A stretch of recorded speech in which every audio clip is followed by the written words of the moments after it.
우리 성도님들 지금 시편 읽고 계시는 줄로 믿습니다. 아멘 소리가 조금 불안하네요.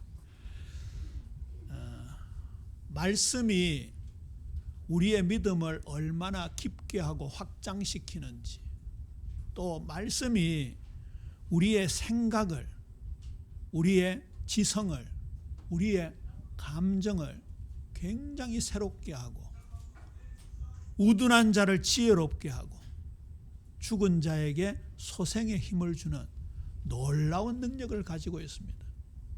말씀의 원저자는 하나님이시고, 그 하나님은 창조의 능력을 가지고 계십니다.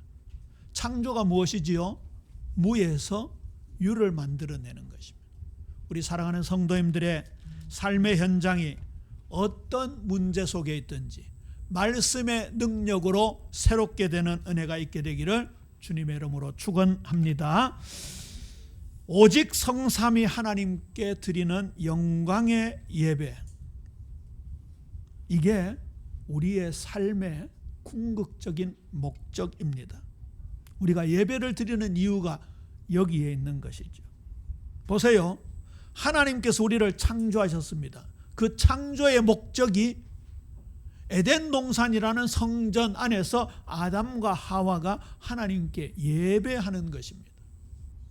그 같은 원리로 예수님께서 우리를 재창조해 주셨습니다. 흔히 구원이라고 표현합니다마는 그 구원의 궁극적인 목적도 하나님께 영광 돌리는 데 있습니다. 제가 언제 그 예를 한번 들어드렸는데요.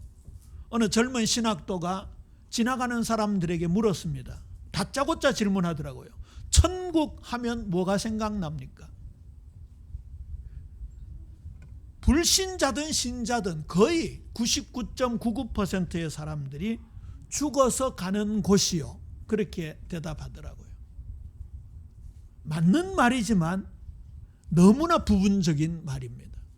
성경에서의 천국의 개념은 죽어서 간다라는 천당의 개념은 5% 정도 기록되어 있고, 천국의 실제는 하나님께서 내 삶의 모든 영역에 주권을 가지고 섭리하신다, 다스리신다에 있습니다. 우리 집사님께서 새 대통령을 위해서 기도하셨습니다만, 이제 이재명 정부가 열렸습니다. 이재명 정부라는 것은 행정부의 수반인 이재명 대통령이 대한민국을 다스린다라는 뜻입니다. 물론 삼권 분립이기 때문에 입법부, 사법부가 합쳐서 우리 대한민국을 잘 돌아가도록 만들어야 되지요. 마찬가지로 하나님의 나라라고 할 때는 영역이 있고 하나님의 백성이 있고, 다스리시는 만왕의 왕, 만주의 주가 되시는 하나님이 계십니다. 그의 다스림을 받는 것이 하나님 나라의 진짜 의미입니다. 자, 같은 맥락에서 구원은 무엇입니까? 묻는다면 어떻게 대답하시겠습니까? 거의 대부분 죄에서 사함받는 것, 또 세상에서 건짐을 받아서 아까 말했던 단어인 천국 가는 것, 그렇게 대답하기 쉽습니다만 그것도 부분적인 대답입니다. 구원의 개념은 굉장히 넓습니다. 포괄적이라고 표현하죠. 우리의 삶의 영역에 예수 그리스도의 이름이 적용되어지는 구원의 역사는 그야말로 깊고도 넓습니다. 우리 개인적으로 말하자면 일평생 구원 받아나가야 하는 것이죠. 그래서 그 말씀이 이해가 되어집니다. 두렵고 떨림으로 너희 구원을 이루라. 십자가의 도가 멸망하는 자들에게 미련한 것이지만 구원을 받아가는 우리에게는 하나님의 능력이 된다. 베드로전서 2장 1절 2절에 보면 신령한 저절 사모하라, 구원에 이르도록 하는 지혜가 있다. 이런 말씀들이 성경에 굉장히 많이 나옵니다. 자, 그 구원의 축복을 통해서 우리 성도님들이 점점 하나님께 가까이 다가가고, 예배를 통해서 하나님과 교제하고, 거기에서 얻은 축복을 감사하면서 찬양하고 영광 돌리는 일생 예배자로 살아가는 은혜가 있게 되기를 주님의 이름으로 축원합니다. 오늘 시편 84편에 만군의 여호와여 나의 왕 나의 하나님이여 우리 방패이신 하나님이여 영광을 받으시옵소서 찬양을 받으시옵소서 주님 사랑합니다 라는 고백이 나옵니다. 우리의 고백이 되어야 되겠죠.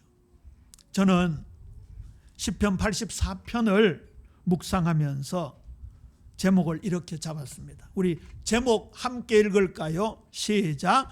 주님의 성전을 사모하고 사모합니다. 할렐루야.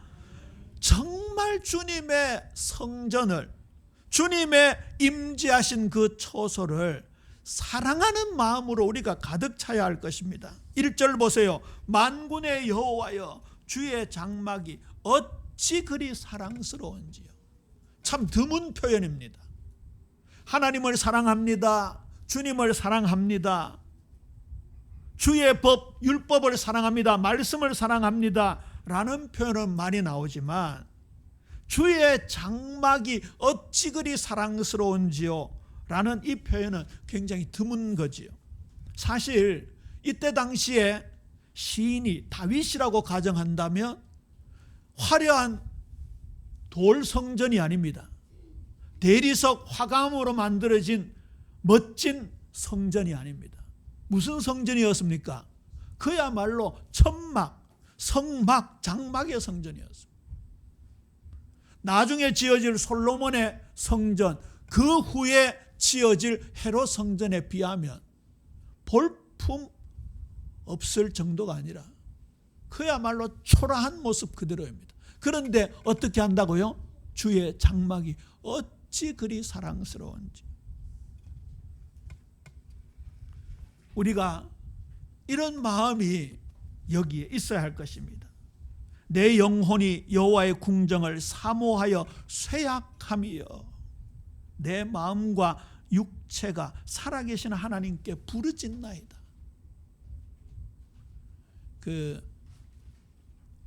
젊은 시절에 짝사랑을 경험해 보신 분들이 있습니까?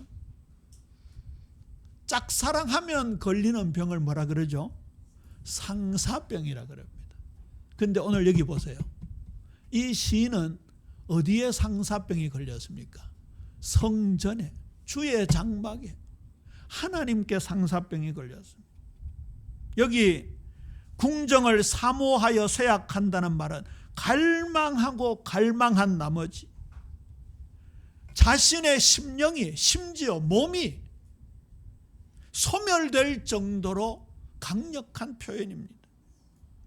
그 뒤에 우리 84편 3절 4절을 우리 3절 4절을 함께 읽을까요? 시작. 나의 왕 나의 하나님 만군의 여호와여 주의 제단에서 참새도 제 집을 얻고 제비도 새끼 둘 보금자리를 얻었나이다.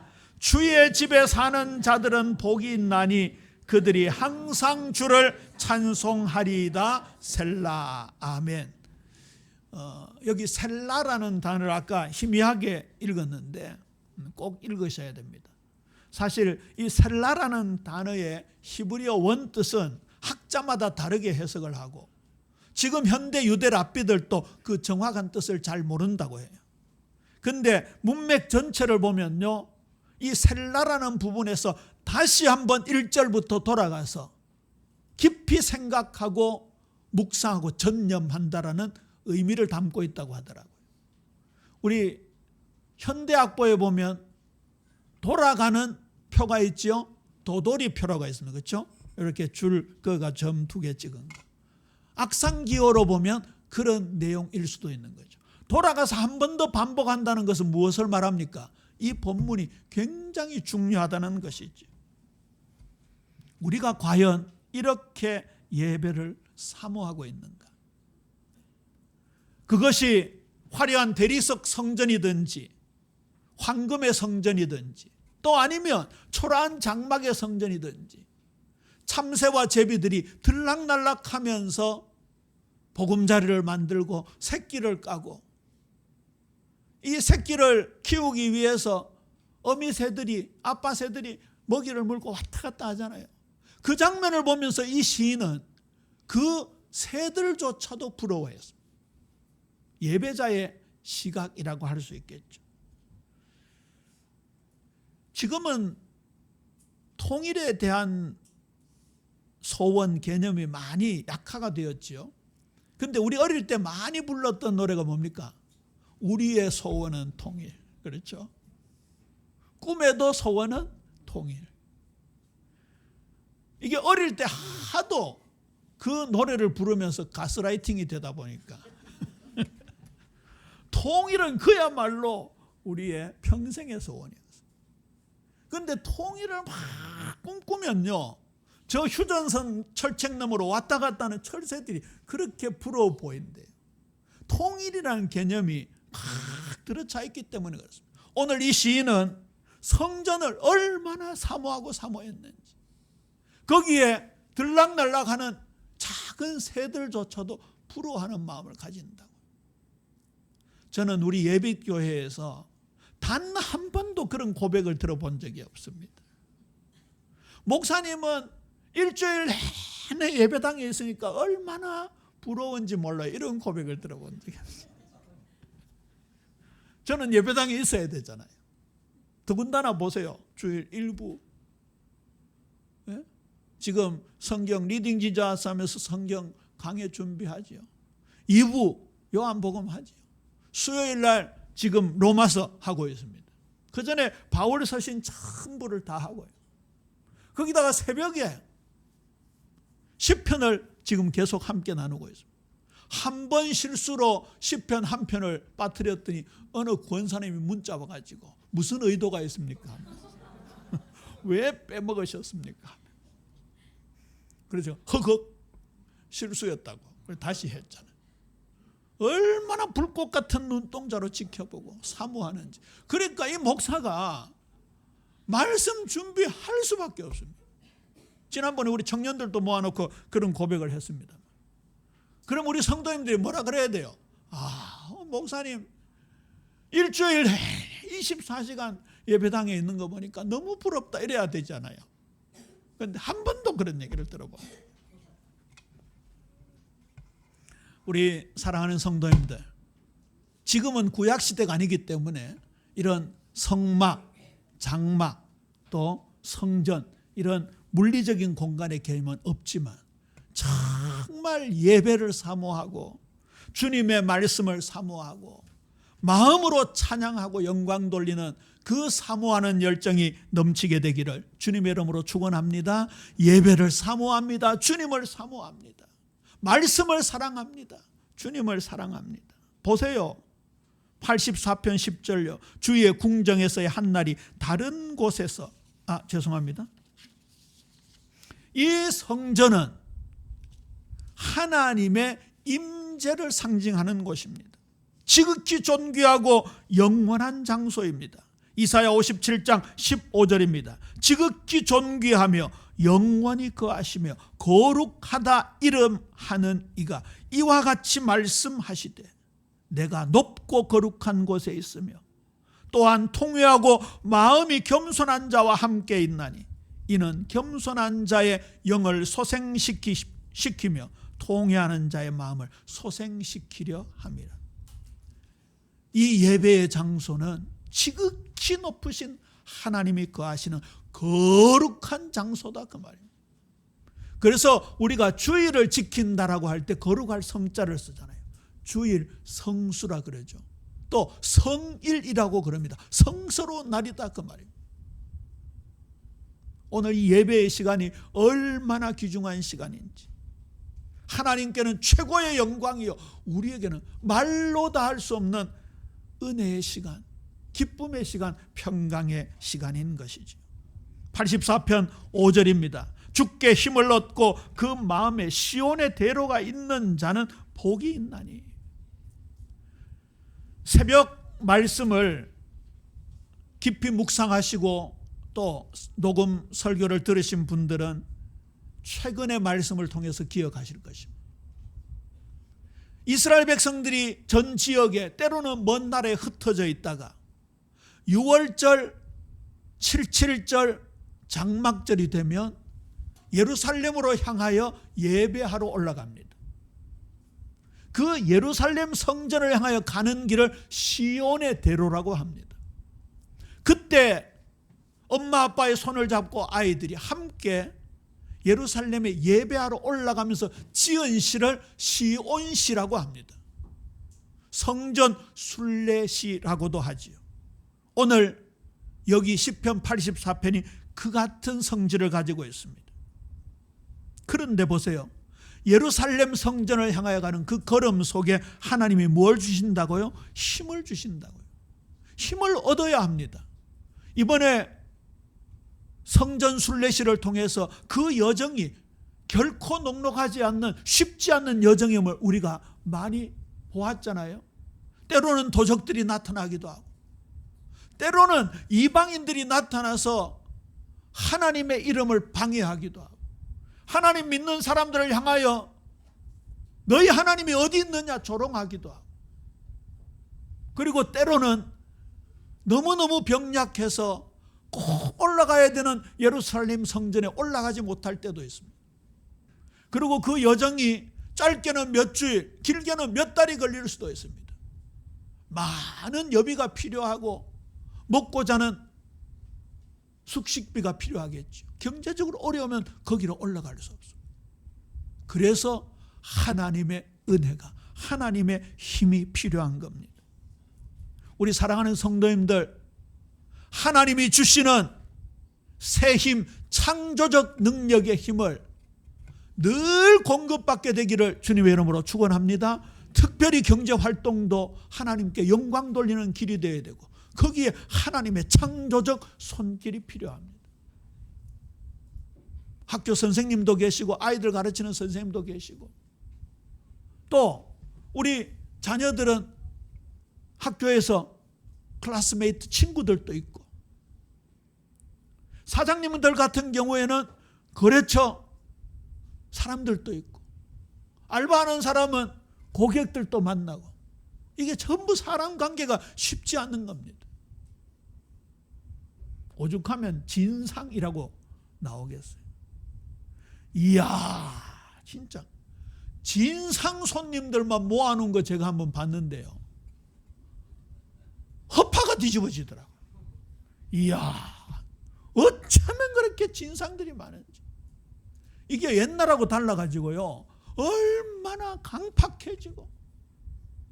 진짜 우리 어릴 때, 저는 영천 출신인데 어릴 때는요, 먼 거리에도 전부 이웃이에요. 서로 나눠 먹고. 요즘은 보세요. 저도 최근에 이사 왔는데 앞에 사람 아직까지 누군지 보지도 못했어요. 우와, 앞에, 우리 집 앞에 사람은요, 매일 쿠팡 오더라고. 매일 쿠팡. 쿠팡 오고, 그거 뭡니까? 뭐 하여튼 택배는 있는 대로 오고, 거기다 쿠팡에 요새 그거 뭐예요? 보온대가 오는 그 팩, 프레시. 하여튼 그게 없는 날이 없어. 그 집에 뭐 하는지 도대체 모르겠어. 그래, 궁금해 죽겠더라고. 저 사람들은 도대체 어떤 사람이야. 근데 아직까지 얼굴을 못 봤어. 얼마나 팍팍한지. 그러니까 이제 엘리베이터도 그런 거 적어놨잖아요. 먼저 보는 사람 인사하기, 이런 거 적어놨잖아요. 제가 진짜, 저는 실천했어요. 원래 아파트에서도 그랬지만 이번 아파트가 실천했는데 10명 중에 2명은 대꾸도 안 하더라고요. 쌩하니. 이게요, 사회 분위기야. 거기서 우리 성도님들이 지금 전쟁하듯이 살아가고 있어요.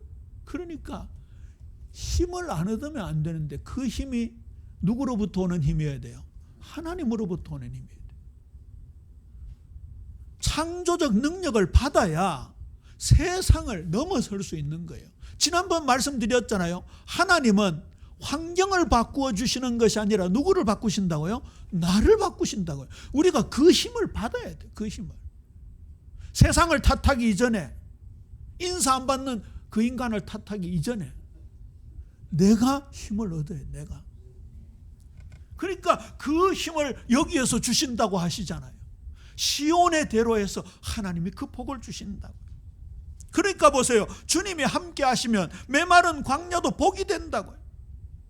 그들이 눈물 골짜기로 지날 때 그곳에 많은 샘이 있을 것이며 이른 비가 복을 채워주시나이다. 계시록 21장 3절 4절에 보면요, 이 하나님의 영광이 가득한 예루살렘 성전이 임하게 될 때 일어나는 놀라운 역사들을 보세요.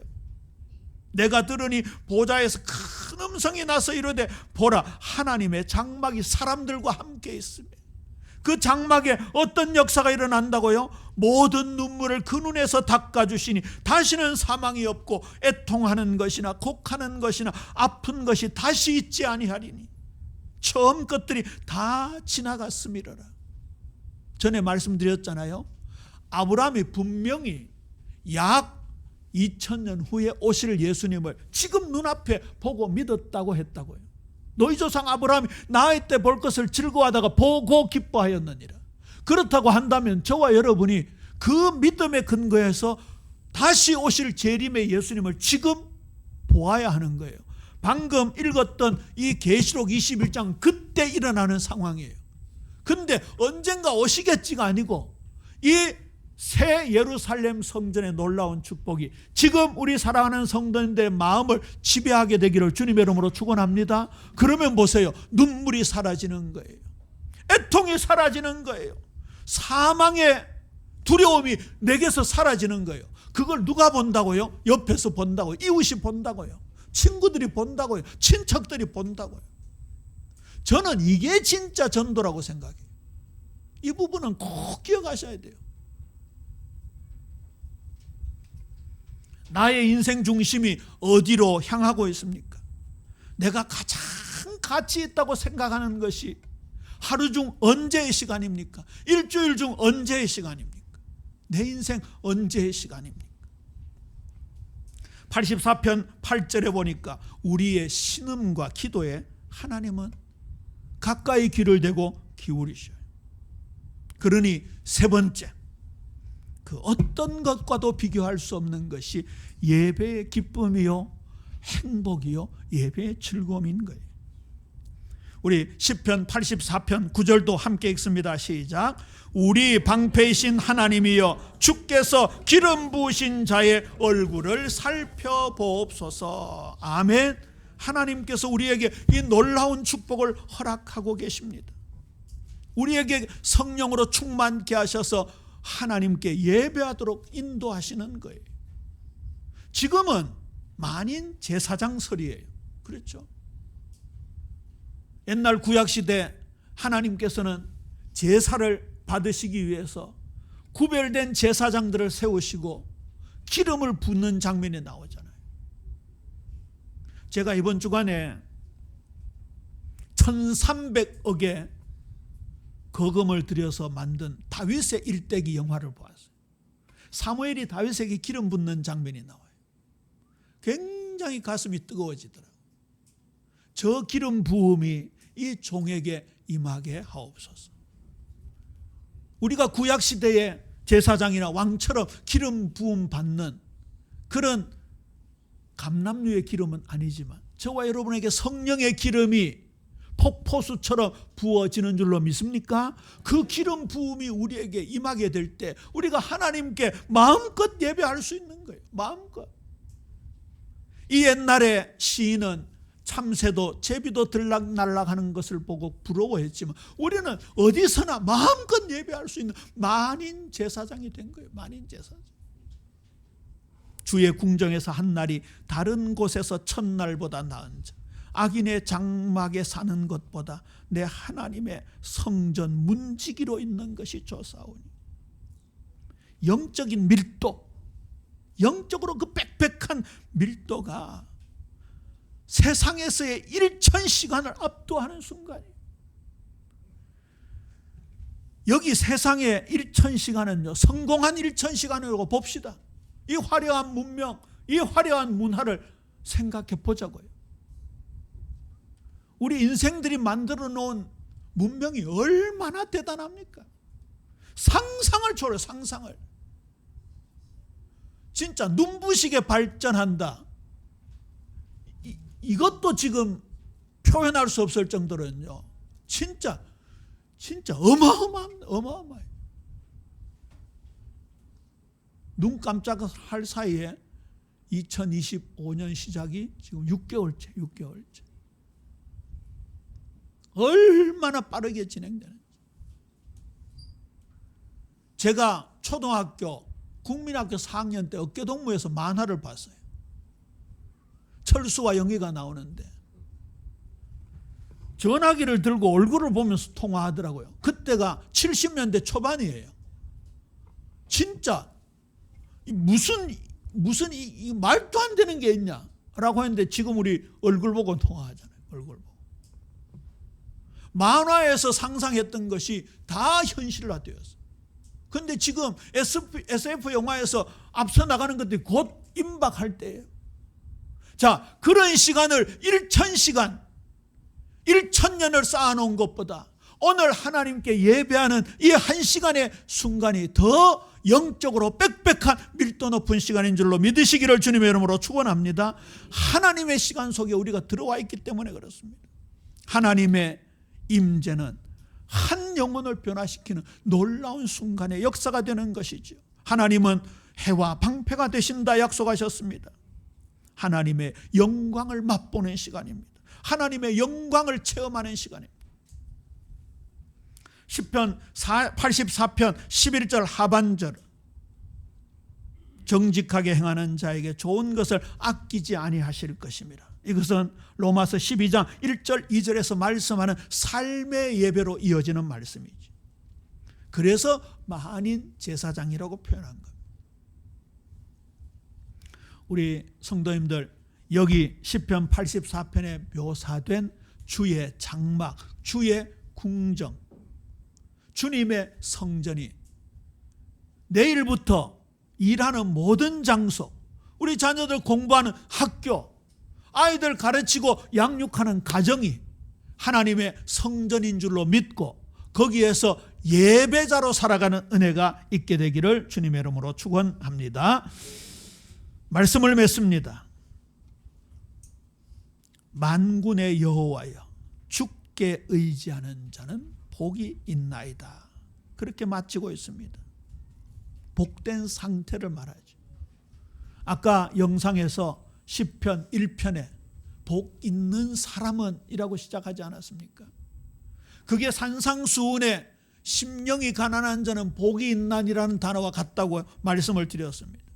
이런 복이 있다라는 내용이요, 시편에는 굉장히 많이 나옵니다. 우리 옆 사람한테 인사합니다. 당신은 복된 사람입니다.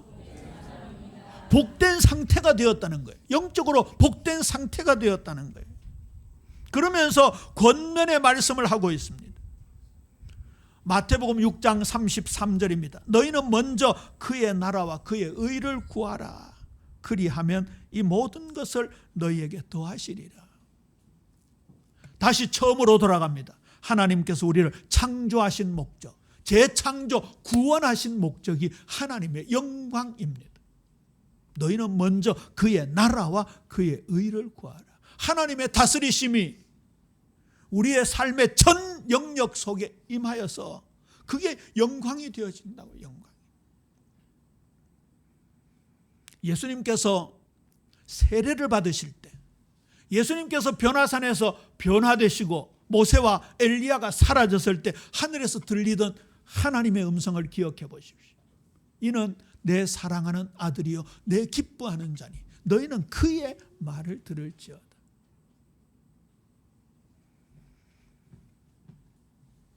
오후 2부 예배 때 제목이 베드로의 부인, 나의 부인이잖아요. 제가 말씀을 일주일 내내 준비하니까 이 베드로의 부인, 이것이 나의 부인이다, 그렇게 감정이 이입되더라고요. 이번 한 주간 동안 그 주님의 고난, 그 순한 주간, 가야바에게, 빌라도에게 신문을 받으시고, 그리고 종국에는 채찍에 맞으시고 침뱉음을 당하시고 십자가에 돌아가시는 그 사건이 제 뇌리 속에서 계속 맴돌고 영상처럼 지워지질 않더라고요. 그러니까 오늘 이 말씀도요, 그 배경 속에서 함께 묵상이 되어지니까 이게 또 다른 측면이 있는 거 있죠. 이런 면에서 목사가 참 좋아요. 목사는 여러분들은 그냥 대충 이래 지내다가 와서 말씀 전하는 거 받고 이러지만, 목사는 보세요. 말씀을 전하자면 이미 묵상하고 있던 거 아니에요. 우리 자녀들 중에 목사 많이 나오기를 주님의 이름으로 권면합니다.